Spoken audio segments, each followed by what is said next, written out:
case. We're trying to keep the questions to that, but I understand that you're under pressure and have a lot of different questions, and we'll try to answer them.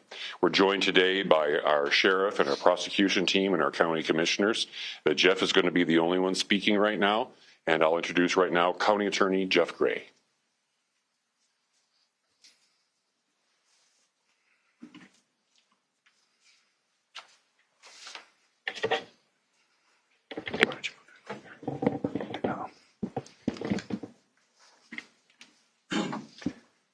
The murder of Charlie Kirk is an American tragedy. Charlie Kirk was murdered while engaging in one of our most sacred and cherished American rights, the bedrock of our democratic republic, the free exchange of ideas in a search for truth, understanding, and a more perfect union. It is also an offense against the state and to the peace and enjoyment of the people of Utah and of all those who visit here. But Charlie Kirk's murder also strikes a more personal and intimate chord. Charlie Kirk was first and foremost a husband and a father to two beautiful young children. He was a son, he was a brother, and a friend. Like all murders, the senseless and needless taking of Charlie Kirk's life has shattered the lives of those he loved and those who loved him. To Charlie's wife, Erica, his two young children, his parents, his family, and his friends, I express my sincere condolences and offer my heartfelt prayers on your behalf.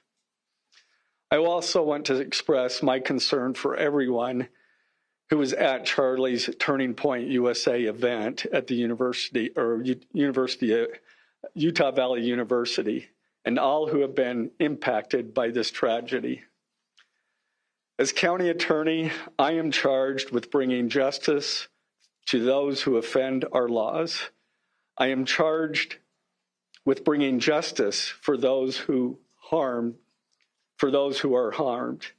I am charged with bringing justice for Charlie Kirk. I am committed to these aims. I take this responsibility seriously. Today, after reviewing the evidence that law enforcement has collected thus far, I am filing a criminal information charging Tyler James Robinson, age 22, with the following crimes. Count 1, aggravated murder, a capital offense for intentionally or knowingly causing the death of Charlie Kirk under circumstances that created a great risk of death to others.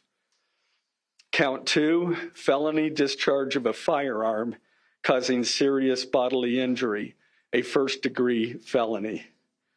The state is further alleging aggravating factors on counts 1 and 2 because the defendant is believed to have targeted Charlie Kirk based on Charlie Kirk's political expression and did so knowing that children were present and would witness the homicide. The state is also charging defendant with count 3, obstruction of justice, a second-degree felony for moving and concealing the rifle used in the shooting. Count 4, obstruction of justice, a second-degree felony for disposing the clothing he wore during the shooting. Count 5, witness tampering, a third-degree felony for directing his roommate to delete his incriminating texts. Count 6, witness tampering, a third-degree felony for directing his roommate to stay silent if police questioned him.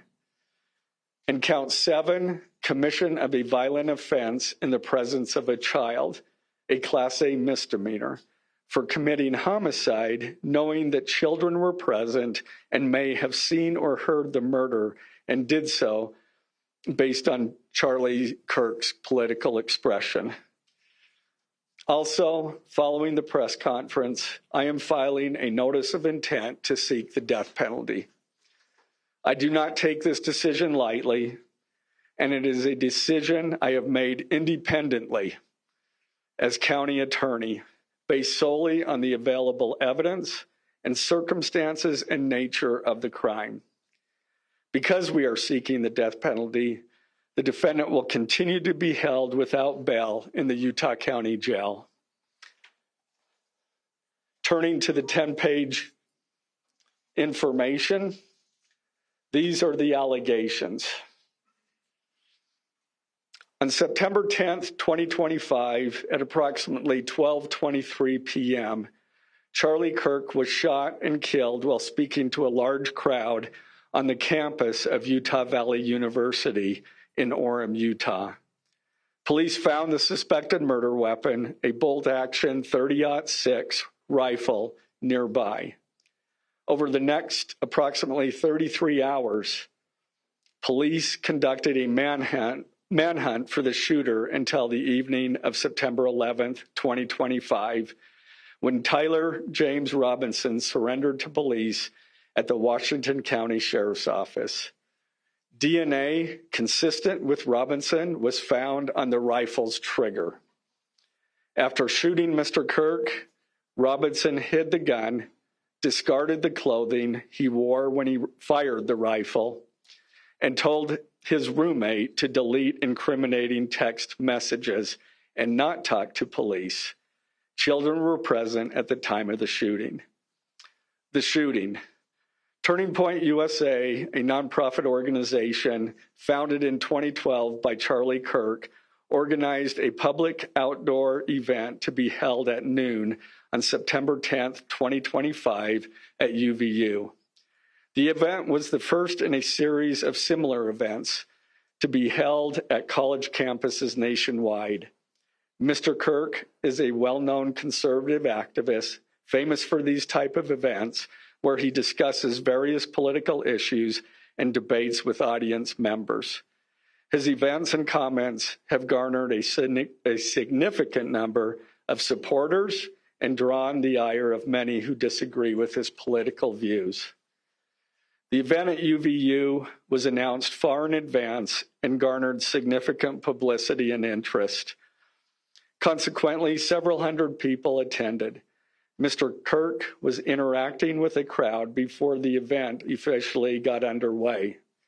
Then, at approximately noon, Mr. Kirk seated himself under a portable canopy behind a table and microphone.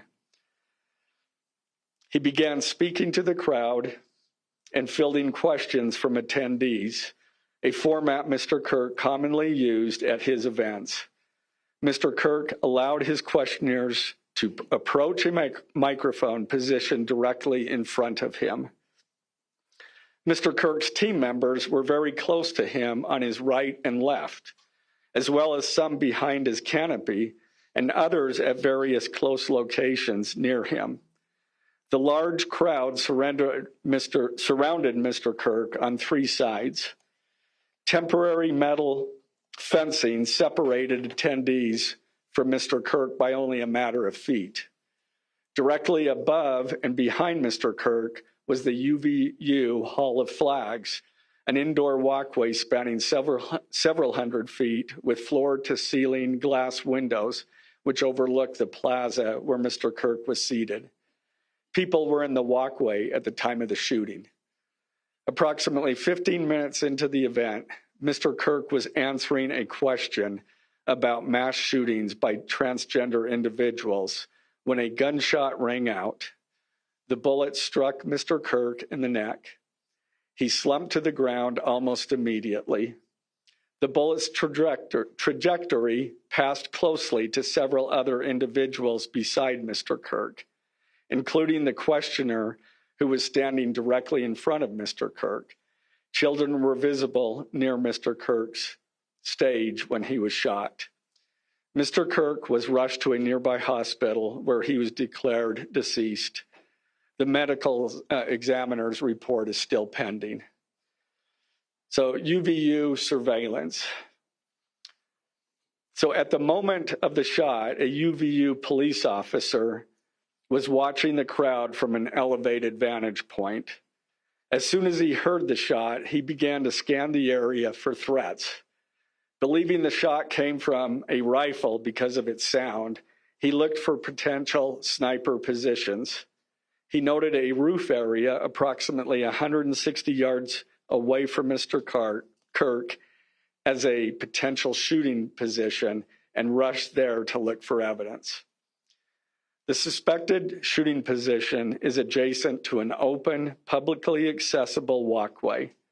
To access the suspected location, a person must climb over a railing and then drop to the roof only slightly below. The UV officer climbed over the railing and down onto the roof. He then walked to the suspected shooting position and confirmed a clear shooting corridor between the position and Mr. Kirk's seat.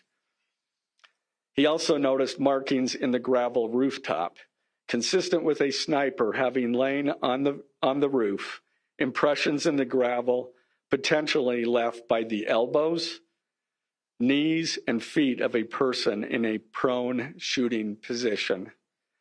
Police reviewed surveillance from the camera covering the roof and discovered that it recorded an individual dressed in dark clothing cross the railing from the public walkway and drop onto the roof at approximately 12:15 p.m.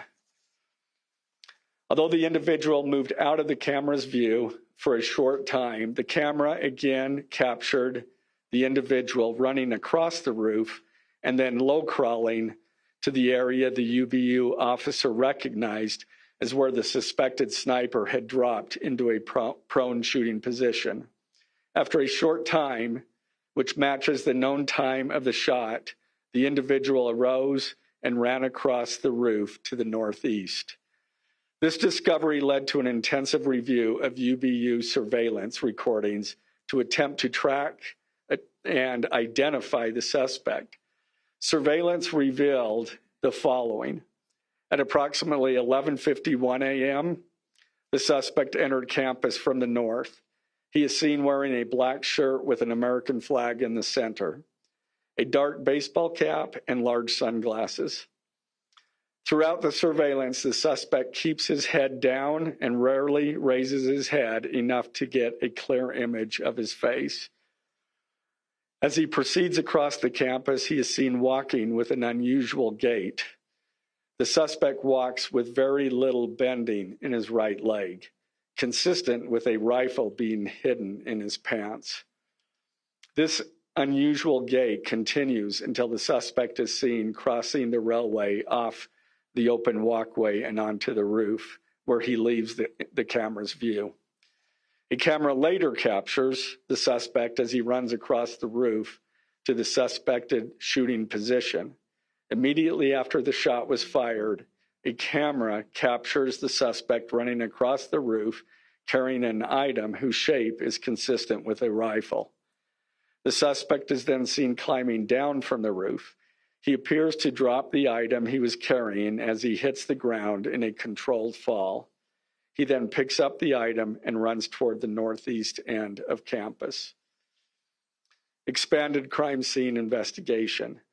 Law enforcement officers followed the suspect's escape path to the northeast end of campus, where they believe the suspect left campus and entered a wooded area. In that wooded area, investigators found a bolt-action rifle wrapped in a towel. The rifle contained one spent round and 3 unspent rounds. This is consistent with the facts officers observed at the time of and immediately after the shootings. No shell casings were found on the roof, suggesting a bolt action rather than an auto-loading weapon, and only a single round was fired. Each round in the rifle contained an etched inscription as follows. The fired cartridge was etched, "No Tice's bulge, OWO, what's this?" The second cartridge that was again not spent, the last 3 were not spent, were not fired. The second, "Hey fascist, catch," with arrow symbols. The third cartridge, "Oh Bella, chow, Bella, chow, Bella, chow, chow, chow." The fourth cartridge, if you read this, you are gay, LMAO. The rifle, ammunition rounds, and towel were sent for forensic processing. DNA consistent with defendant was found on the trigger, other parts of the rifle, the fired cartridge casing, 2 of the 3 unfired cartridges, and the towel. Law enforcement was unable to immediately locate the shooter, so they published photos of the shooter from the UVU surveillance cameras and asked for the public's help to identify him. Meanwhile, law enforcement continued to try to identify the shooter through other means. The Washington County investigation. On the evening of September 11th, 2025, as law enforcement continued their investigation, Tyler James Robinson went to the Washington County Sheriff's Office with his parents and a family friend to turn himself in. Robinson's mother stated that the day after the shooting, Robinson's mother saw the photo of the shooter in the news and thought the shooter looked like her son. Robinson's mother called her son and asked him where he was. He said he was at home sick and that he had also been at homesick on September 10th. Robinson's mother expressed concern to her husband that the suspect shooter looked like Robinson. Robinson's father agreed. Robinson's mother explained that over the last year or so, Robinson had become more political and had started to lean more to the left, becoming more pro-gay and trans rights oriented. She stated that Robinson began to date his roommate, a biological male who was transitioning genders.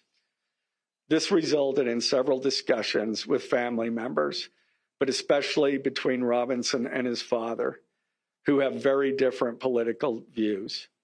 In one conversation before the shooting, Robinson mentioned that Charlie Kirk would be holding an event at UVU, which Robinson said was a stupid venue for the event.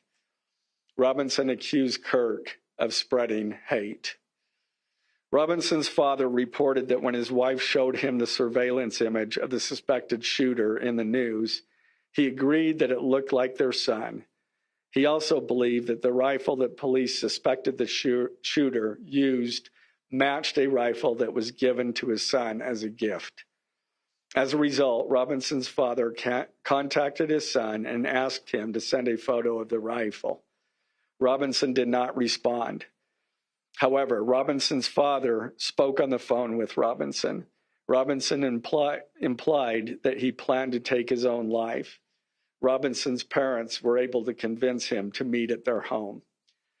As they discussed the situation, Robinson implied that he was the shooter and stated that he couldn't go to jail and just wanted to end it.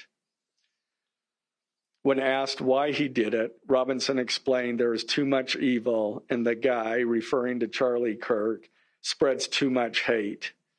They talked about Robinson turning himself in and convinced Robinson to speak with a family friend who is a retired deputy sheriff. At Robinson's father's request, the family friend met with Robinson and his parents and convinced Robinson to turn himself in. The family friend spoke to police and reported telling Robinson that it would be best if he brought all evidence with him to the sheriff's office to avoid police having to search his parents' home. The friend also asked Robinson if he had any clothes that were related to what he did. Robinson replied that he had disposed of the clothes in different areas. The roommate. Police interviewed Robinson's roommate, a biological male who was involved in a romantic relationship with Robinson. The roommate told police that the roommate received messages from Robinson about the shooting, and he did provide those messages to police. On September 10th, 2025, the roommate received a text message from Robinson which said, Drop what you're doing. Look under my keyboard. The roommate looked under the keyboard and found a note that stated, quote, I had the opportunity to take out Charlie Kirk, and I'm going to take it. Police found a photograph of this note. The following text exchange, then took place. After reading the note, the roommate responded, what? You're joking, right? Robinson, I am still okay, my love, but am stuck in Orem for a little while longer yet. Shouldn't be long until I can come home, but I gotta grab my rifle still. To be honest, I had hoped to keep this secret till I died of old age. I am sorry to involve you. Roommate, you weren't the one who did it, right? Robinson, I am. I'm sorry. Roommate, I thought they caught the person. Robinson, no, they grabbed some crazy old dude, then interrogated someone in similar clothing. I had planned to grab my rifle from my drop point shortly after, but most of that side of town got locked down. It's quiet, almost enough to get out, but there's one vehicle lingering. Roommate, why? Robinson, why did I do it? Roommate, yeah. Robinson, I had enough of his hatred. Some hate can't be negotiated out. If I am able to grab my rifle unseen, I will have left no evidence. Going to attempt to retrieve it again. Hopefully they have moved on. I haven't seen anything about them finding it. Roommate, how long have you been planning this? Robinson, a bit over a week, I believe. I can get close to it, but there is a squad car parked right by it. I think they already swept that spot, but I don't want to chance it. Robinson again, I'm wishing I had circled back and grabbed it as soon as I got to my vehicle. I'm worried what my old man would do if I didn't bring back Grandpa's rifle. IDEK if it's had a serial number, but it wouldn't trace to me. I worry about prints. I had to leave it in a bush where I changed outfits. Didn't have the ability or time to bring it with. I might have to abandon it and hope they don't find prints. How the F will I explain losing it to my old man? Only thing I left was the rifle wrapped in a towel. Remember how I was engraving bullets? The F in messages are mostly a big meme. If I see notice bulge UWU on Fox News, I might have a stroke, all right. I'm going to have to leave it. That really effing sucks. Judging from today, I'd say Grandpa's gun does just fine, IDK. I think that was a $2K dollar scope. Wink, wink. Robinson again, delete this exchange. Again, Robinson, my dad wants photos of the rifle. He says Grandpa wants to know who has what. The feds released a photo of the rifle, and it is very unique. He's calling me, RN, not answering. Robinson, since Trump got into office, my dad has been pretty diehard MAGA. Robinson, I'm going to turn myself in willingly. One of my neighbors here is a deputy for the sheriff. Again, you are all I worry about, love. That came from Robinson. Roommate, I'm much more worried about you. Robinson, don't talk to the media, please. Don't take any interviews or make any comments. If any police ask you questions, ask for a lawyer and stay silent. The search for Robinson's residence. Police executed a search warrant on Robinson's residence. During that search, police discovered a shell casing with etchings like the etchings found on the shells in the rifle near UVU. Police also found several target boards with bullet holes in Robinson's home. Now, as I stated in the beginning, when I read those allegations, these are allegations. And like the evidence set forth in this statement, those allegations. What you've heard from the media, even from state and federal officials, has not been tested in the crucible of a jury trial. I understand the public's desire to know the facts. My own family members have pressed me for information. Why are we reluctant to share the details of the investigation itself and comment on the case?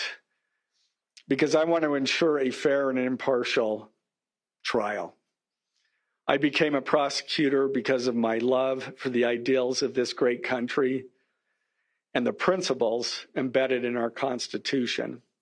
The free exchange of ideas and opinions is critical to this great American experiment, but so too are the protections afforded to the accused found in the Fifth and Sixth Amendments: the right against self-incrimination, the right to a speedy and public trial, the right to the effective assistance of counsel, the right to confront one's accusers, and the right to compel the attendance of witnesses.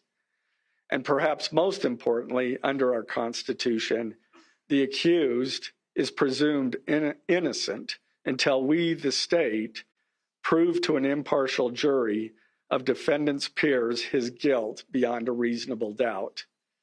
That jury cannot rely on our allegations, on what they hear in the news, or on what they hear from a public official. The jury is the sole trier of fact, and they will ultimately determine those facts based on evidence a trial judge has determined is admissible. Again, as prosecutors, we bear the burden to prove guilt beyond a reasonable doubt. But make no mistake, we welcome this burden. I'd like to now introduce my trial team who will be charged with prosecuting the case. This is a veteran and expert team of some of the state's best trial attorneys. Chad Grunander, who is one of my two chief deputies, Ryan McBride and David Sturgill on the far right there. And those two were very much involved in preparing search warrants, did a phenomenal job, worked day and night to see that accomplished well after Robinson was taken into custody. Also, Lauren Hunt, she is one of our special victims prosecutors, and Chris Ballard, my second chief deputy, who will be handling motions. I'm going to explain just the procedural steps. We're not a grand jury. We don't have a grand jury system like the federal courts do. It's a preliminary hearing system. So the arrest and filing of the criminal information are merely the first steps in the criminal justice process. Today at 3 p.m., the defendant will appear before a judge in the Utah 4th District Court for his first appearance to be informed of these charges and to ensure that he has an attorney to represent him. The hearing will be brief. The judge will conduct that first appearance virtually via WebEx. This is not unusual. In the 4th District, all felony first appearances for defendants who are in custody are held virtually. A link to that hearing is available for media on the Utah State Court's X account at Utah State Courts. Now, following defendant's first appearance, he will be entitled to a preliminary hearing. At that hearing, the state will be required to show probable cause that defendant committed the crimes. The purpose of the preliminary hearing is not to determine guilt, but simply to assure the court that the prosecution has enough evidence to proceed to trial. If a judge finds probable cause and binds the case over for trial, an arraignment hearing will be held. At that hearing, a judge will again inform defendant of the charges against him and require him to enter a plea to each charge. The next step following the arraignment is an opportunity for the parties to file any relevant motions and then ultimately the trial itself. This case has generated a tremendous amount of interest across our nation and even the world. The public's desire for information is understandable, but it bears reiterating that this case will be tried in a court of law consistent with our Constitution, not the court of public opinion. Thus, we will only discuss the case with the press occasionally. It will not be a day-to-day or even week-to-week occurrence, but we will only do so in a manner as not to jeopardize the fair trial process. My appreciation for the tireless work of our local, state, and federal law enforcement officers. They have an extremely difficult, dangerous, and often thankless job. I'm proud to acknowledge the exceptional work they do every day, and particularly their work on this case. It was truly a marvel to witness. Their skilled work and dedication have brought us to this point. I'm also grateful for the leadership demonstrated by Bo Mason, the Commissioner of the Utah Department of Public Safety, FBI Special Agent in Charge Rob Bowles, Utah County Sheriff Mike Smith, our local police chiefs, and Felice John Vitti, the acting U.S. Attorney for the District of Utah. I'm also grateful for the support of our Governor, Spencer Cox, and our Attorney General, Derek Brown, who is standing behind me today and has offered his support and resources as we proceed to trial. Finally, I want to thank our Utah County Commissioners, Amelia Powers Gardner, Brandon Gordon, and Skylar Beltran. They too have pledged to assist with the resources needed to successfully prosecute this case. I will now take a few questions. For questions, ladies and gentlemen, just really fast, if you could identify yourself and what organization. Yeah, thank you. Okay.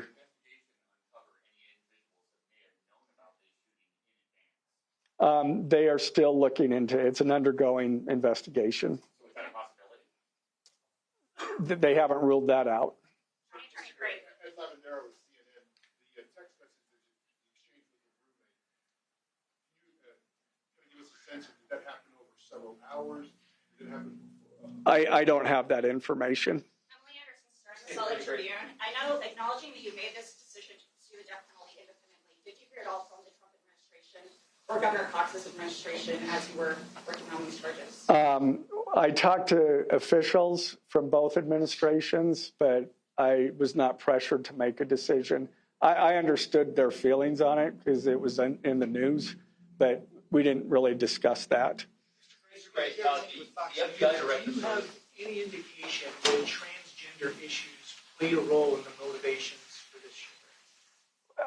I'm going to stick to what I just stated in my public, in our information. I think that is pretty much set forth there. Mr. Gray, Ben Winslow, Fox 13 News. Just asking, are you planning to file additional charges against anyone else in connection with this? Again, we don't have any information at this point of additional suspects, but I know that our law enforcement agencies are continuing to follow leads. Mr. Gray, the FBI director today said that you are, quote, or that other people, a number of people are being investigated and interrogated. So it seems that there are people who might be up for prosecution. Yeah, I'm not. Do you think the suspect was a lone wolf, or could this be part of a... I can't comment on that. I'm not aware of all their investigation. I just know that these agencies are continuing to investigate this case and follow all leads. BBC News. Would like to know, how does this possibly interface with any federal charges? That's up to the feds. They have different charges, and they're reviewing the evidence. And after they review the evidence and the law, they could file charges, but I'm not privy to exactly what they're looking at. Dennis Helfing with the BBC. You spoke a lot about text messages with the roommate. The governor previously said the roommate is cooperating, but could we see charges against the roommate? Again, I'm not prepared to answer that question. Is it unusual to cite a political motivation as an aggravating circumstance? It's part of our code, And so we charge that. Just doing it with KUTV, for those that aren't of a legal mind, is this a confession to text messages? Is that legally a confession? And is he cooperating since he's been taken into custody? Ultimately, a judge will determine that at trial. And cooperation, has he spoken at all? Has he been cooperating? Again, I'm not going to comment on that. Any statements at all? Mr. Gray, Morgan Chesky, NBC News. Okay. What more can you tell us about the suspect's time online that some say radicalized him? I am not aware of that information. That's, again, still under investigation. And has he expressed any remorse so far about this? I am not going to comment on that. Is he continuing to not cooperate? I am not going to comment on that. Mr. Gray, the FBI director has been way out in front in terms of presenting evidence to the public. Your team has been very circumspect, very measured in what they let out. Does that hamper your investigation and the build up to this? Well, as attorneys, we typically like to control that information to preserve an impartial jury and a fair trial. So has there been a investigation? Excuse me? I don't have that information. Can you tell us more about what the family may have said in interviews? What the family said is what I provided. Do you anticipate that the defense will try to get this trial moved out of Utah County, and how will you respond to that? That from where? From Utah County. That the defense will be from Utah County? That they will try to get the trial moved to a different location. I couldn't predict what they're going to do. Is there any evidence to suggest that the timing of the shot and the question that was asked about mass shootings, transgender, is that more than coincidence? That will be for a jury to decide. Mr. Gray, are you confident that the roommate had no part of this attack whatsoever? Again, I'm not going to comment on the evidence. But the evidence so far, does it show any involvement? Again, I'm not going to comment on other than the facts that or the evidence that we've gathered so far. Does the mention of the DNA here in the press conference jeopardize his right to a fair trial? I don't believe so. This is part of a public document that we have to file as we file a criminal information. We have to file a probable cause statement. That's a public document, and so we're comfortable with that. Are his parents and the roommate still cooperating? I'm not going to comment on that either. The FBI has said that this suspect had a hatred of Kirk. What else can you share about that? I can't share any more than what I've already said. This was an incredibly precise shot. Do you have any evidence that he went places to practice, or have you tracked his movements before the shooting that's given you insight into how he prepared? The evidence that I'm willing to share is what I just read in our statement, and it's in the information. I'm afraid we're going to have to cut it off there. Okay. I'm not going to comment on that. Okay, thank you, ladies and gentlemen. We have just finished hearing from Jeffrey Gray, the Utah County attorney, telling us what the formal charges are against Tyler Robinson. There are 7 counts. The first is aggravated murder. That's a capital offense for intentionally killing Charlie Kirk. Second is felony discharge of a firearm. There were 2 counts of obstruction of justice. There are also 2 counts of witness tampering for telling his roommate to delete text messages and to stay silent. And finally, the commission of a violent offense in the presence of a child, a misdemeanor. It's also important to note that the charges were aggravated by the fact, this is now according to Mr. Gray, they were aggravated by the fact that this was a political murder, that the aggravated murder was committed because of Charlie Kirk's political views. Let's bring in now Justice Correspondent Scott McFarland. Scott, I've reviewed the 7 counts. What stood out to you in this briefing? The reading of the affidavit or the statement of facts was particularly noteworthy, John, because what's alleged here is a very granular set of messages between Tyler Robinson and Tyler Robinson's roommates, some of which, if proven true in a court of law, are remarkably damning. They say here that Robinson told his roommate that he'd been planning this for a week, that he was trying to recover the rifle that was left behind in the wooded area near that building at UVU, and that he hated Charlie Kirk. The other issues here, as we prepare to hear from the courtroom, what happens when Tyler Robinson appears virtually for his first court appearance in about 2 hours, is who's his lawyer going to be? They'll be providing a federal defender if he doesn't hire his own. And what's the next step in the prosecution? All right. Thank you so much, Scott. Now we turn to CBS News national correspondent Carter Evans, who was just at the press conference. Carter, in addition to those text messages that were read, we also heard about the possible motivation as Robinson's parents explain that he'd become more radical, more left-wing leaning.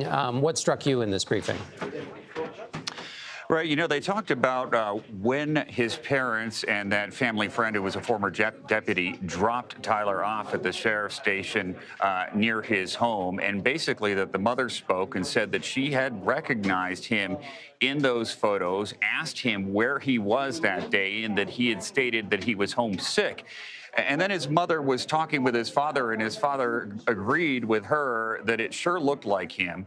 And the description of the gun, he said to authorities, matched a gun that he had been given, or that Robinson had been given as a gift. Now, this apparently, according to what was just told to us here, was his grandfather's gun. So it was very, very familiar at that point to the family and others.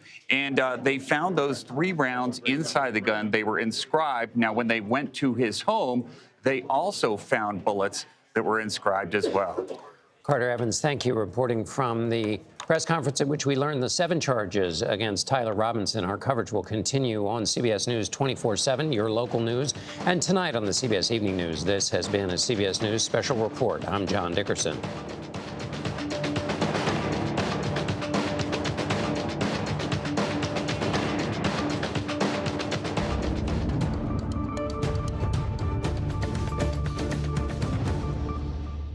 And we have been watching a CBS News special report there from Provo, Utah. County prosecutors have revealed the charges they have filed against 22-year-old Tyler Robinson in connection with the murder of Charlie Kirk. We're also learning that prosecutors will seek the death penalty for Robinson as they announced those 7 charges against him, including aggravated murder, a capital charge.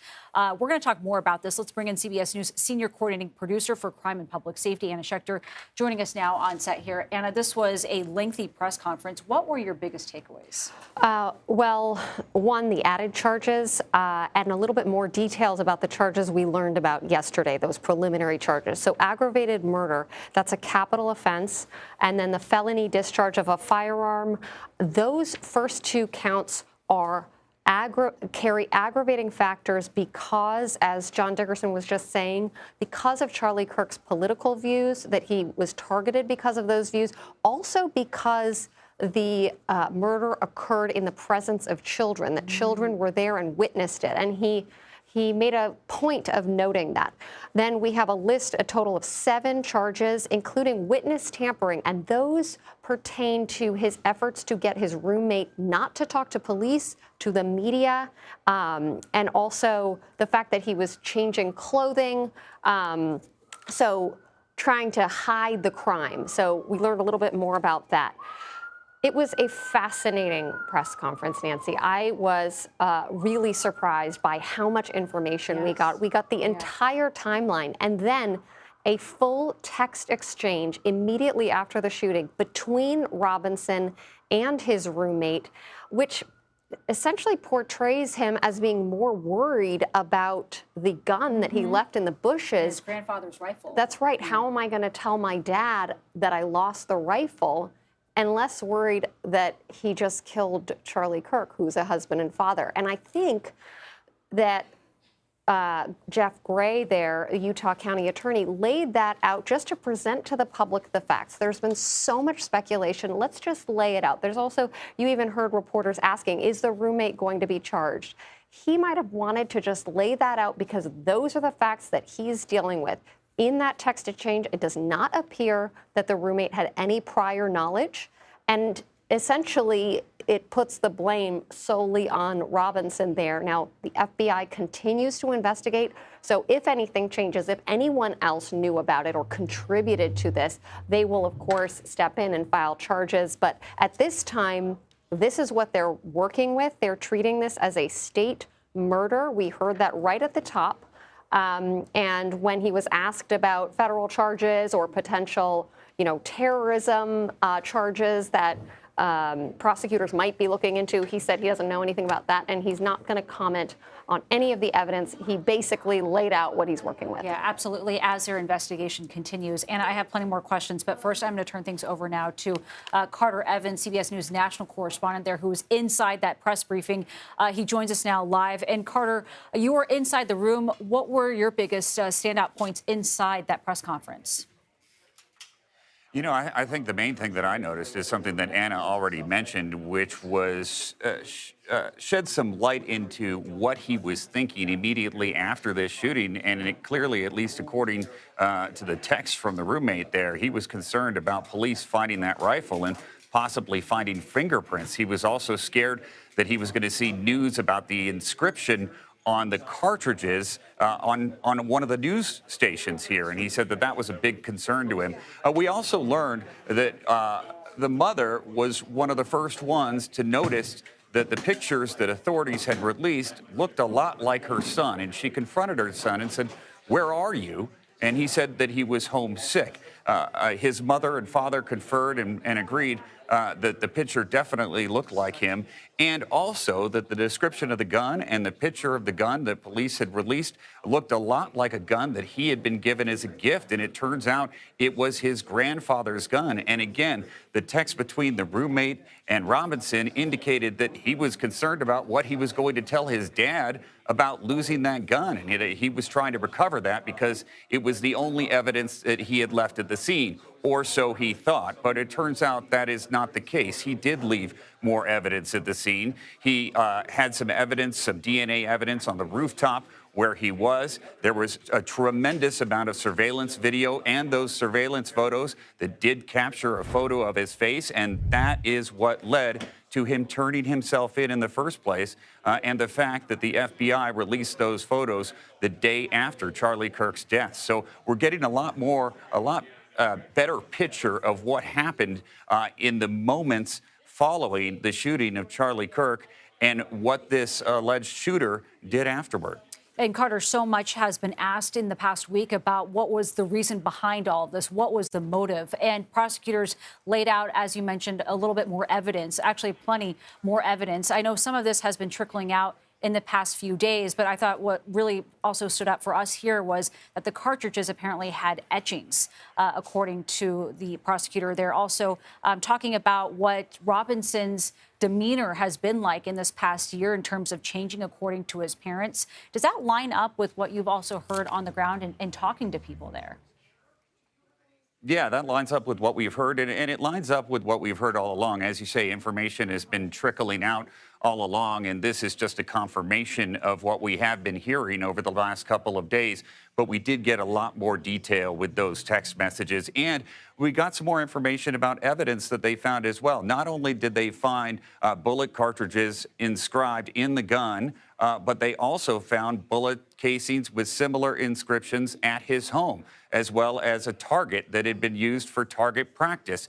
They wouldn't go much farther than that. But one thing that I found interesting, too, was a text to the roommate that said, "Look under the computer keyboard." And under the computer keyboard, prosecutors say, was a note basically admitting that he had done this. Mm-hmm. And the roommate took a picture of that note. So it looks like they have a tremendous amount of evidence against him. The prosecution here was asked if his admissions to his parents and to his roommate will count as an admission of guilt in a court of law. And the prosecutor basically said that would be up to the jury. Carter Evans, thank you very much. And here we are just past 3 o'clock here on the East Coast. I'm going to do a quick reset of what we've been hearing. Prosecutors there announcing that they will, in fact, seek the death penalty for Tyler Robinson, the 22-year-old accused of shooting and killing Charlie Kirk just last Wednesday over there at Utah Valley University. Prosecutors also announcing 7 charges against the 22-year-old. That includes aggravated murder, a capital charge. We also understand he will now be held without bail in the Utah County Jail.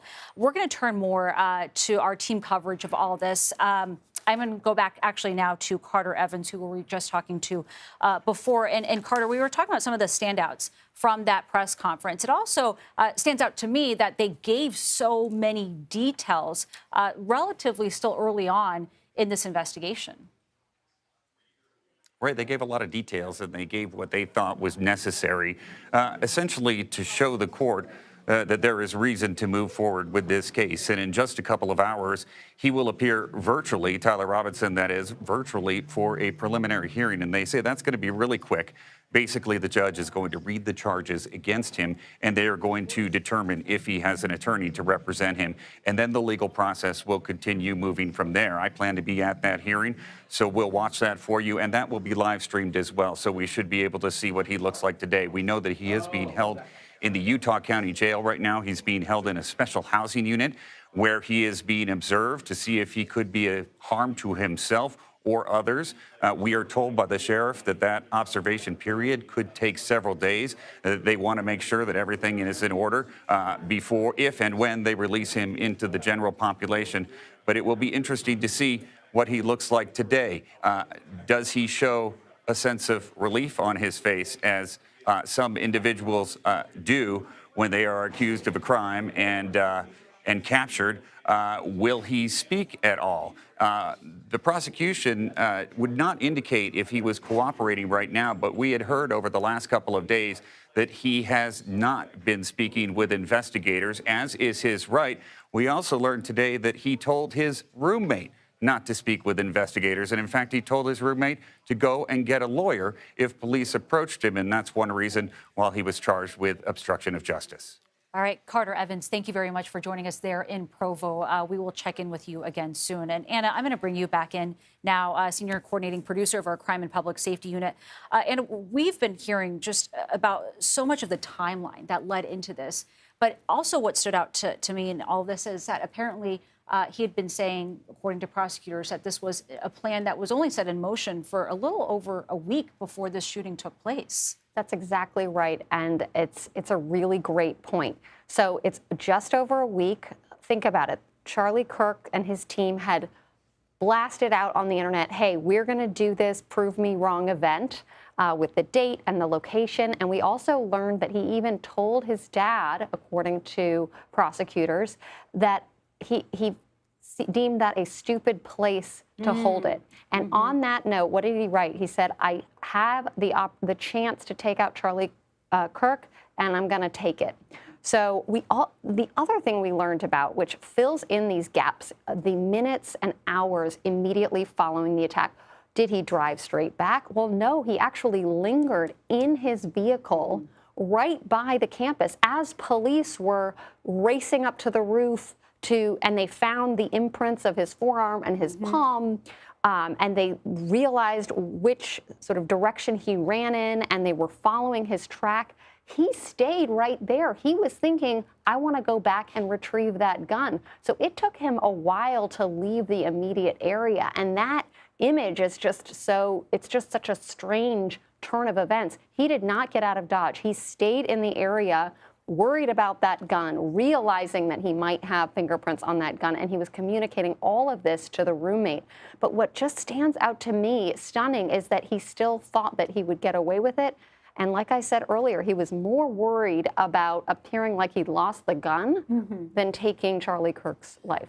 It is really just remarkable when you consider that. Also, that he seemed relatively plugged in to the news coverage that was surrounding this in the immediate aftermath. If he's talking to his roommate, according to prosecutors, saying he's on his phone scrolling, seeing news. Seeing that someone was arrested, that someone was handcuffed behind all of this, and saying they don't have the right person. But he was saying very he much was in up to tune with date this. on Yeah. the fact that initially there was a man in his 60s who was actually known to local law enforcement who was taken into custody and then released. He knew about that. He knew that another young man who apparently was wearing similar clothing to him was also taken into custody. He didn't seem to express fear that he was about to be apprehended by police. He was just reporting what he was seeing. However, the fact that he wasn't able to go back to retrieve the gun, that seemed troubling to him and seemed like worrisome to him that might lead to his arrest. And I also want to ask you about these etchings that prosecutors are talking about that were on the cartridges inside that rifle. Some of them, I mean, these are very pointed statements. Can you tell us a little bit about them? Absolutely. Some of this we've reported before, but it was interesting to see it all laid out. There were references to gaming language. He was very active online and was a participant in the gaming community. So on the cartridge that he actually used was written a sort of, it's notices bulge OWO. What's this? So we've been reporting that, but it's a gaming reference. The second etching, which was on a casing that wasn't used, it was not because he only fired one shot. Hey fascist, catch. A third, oh Bella ciao Bella, which is a reference to fascism in Italy and an anti-fascist slogan. And then the fourth one, if you read this, you are gay, LMAO. It's interesting that this Utah attorney wanted to lay all of that out. We did hear some of it from the governor at the press conference Friday morning, but this was more fulsome. And again, as Carter noted, there were other bullets also with etchings on them. So he was clearly, during that week or so that he was planning this, he had prepared a lot of these.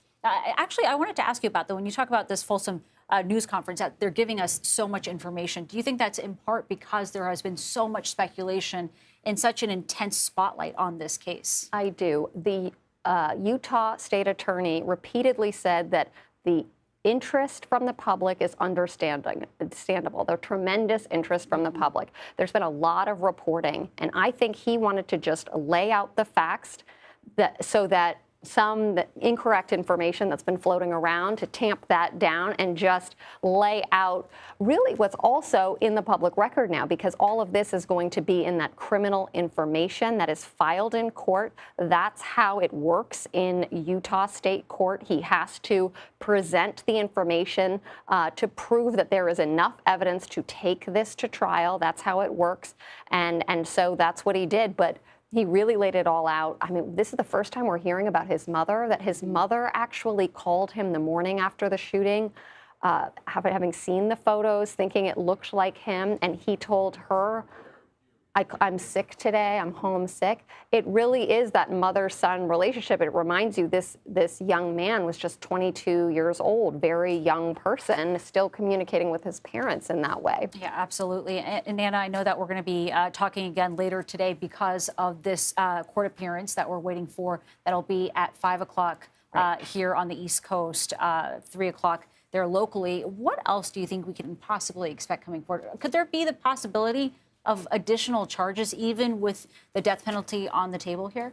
Well, the FBI continues to investigate, so that part is not over. They're probably interviewing people as we speak and continue to pour through his online life. If they find more evidence that would merit another charge, they can bring that in the Utah State case. They can add those charges, although it seemed like they feel pretty confident, given the fact that the roommate was so cooperative, showed all those messages.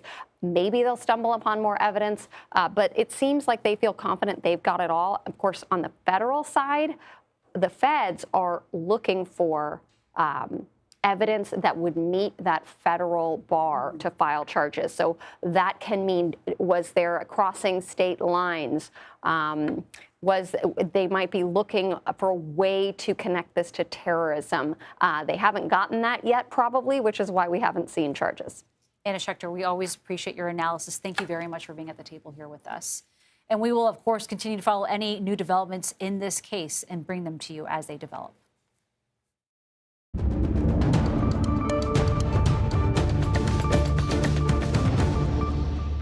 Hi, everyone, and thank you for joining us here on CBS News 24/7. I'm Nancy Chen, and we are following breaking news right now from Utah, where we are moments away right now from learning what files or what charges will be filed against the man accused of shooting and killing conservative influencer and political activist Charlie Kirk. At any minute now, state prosecutors will announce those charges against 22-year-old Tyler Robinson. You're taking a live look at that press conference. Pennsylvania's Democratic Governor Josh Shapiro is calling on leaders to condemn all political violence in the wake of Kirk's murder. Governor Shapiro and his family, as you might remember, were targeted back in April when their home was firebombed during Passover.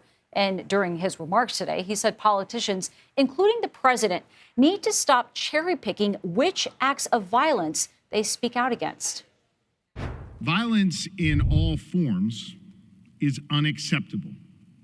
And political violence is particularly dangerous.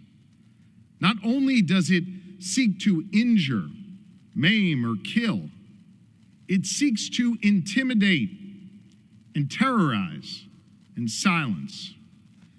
I'm here today to tell you that I will not be deterred in my work on behalf of the good people of Pennsylvania, and I sure as heck will not